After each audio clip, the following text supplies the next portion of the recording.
disproportionate doesn't even begin to cover it. And this brings us, of course, to the terrible political persecution you faced as a result of you simply being there. As you said, you didn't go into the building, you didn't engage in any violence, yet you were arrested and charged with felonies for standing on the front steps. I mean, tell us that story. What was the justification they gave for that?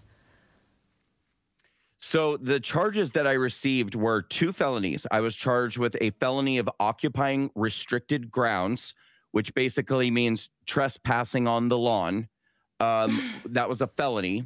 And then I received a felony charge of impeding an law enforcement in the line of duty.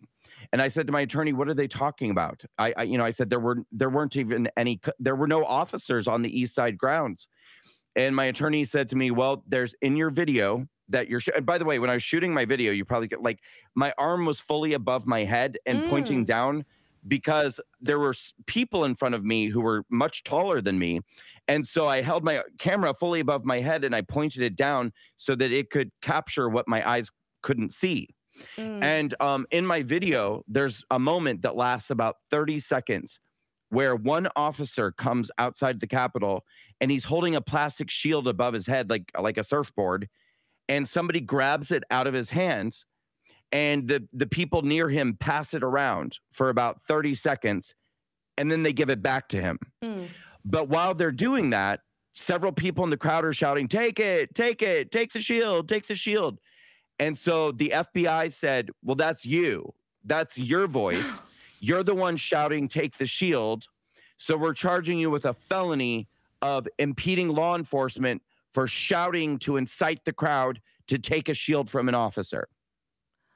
And then they charged me with a misdemeanor of disorderly conduct with an intent to disrupt a hearing before Congress. And they threatened to add the felony obstruction of an official proceeding. This is the charge that's being given to January 6th defendants. Never been used this way before, ever. Carries up to 20 years in prison.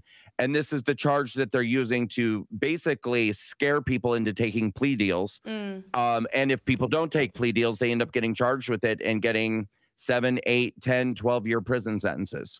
Or some people have gotten 22 years total for January 6th.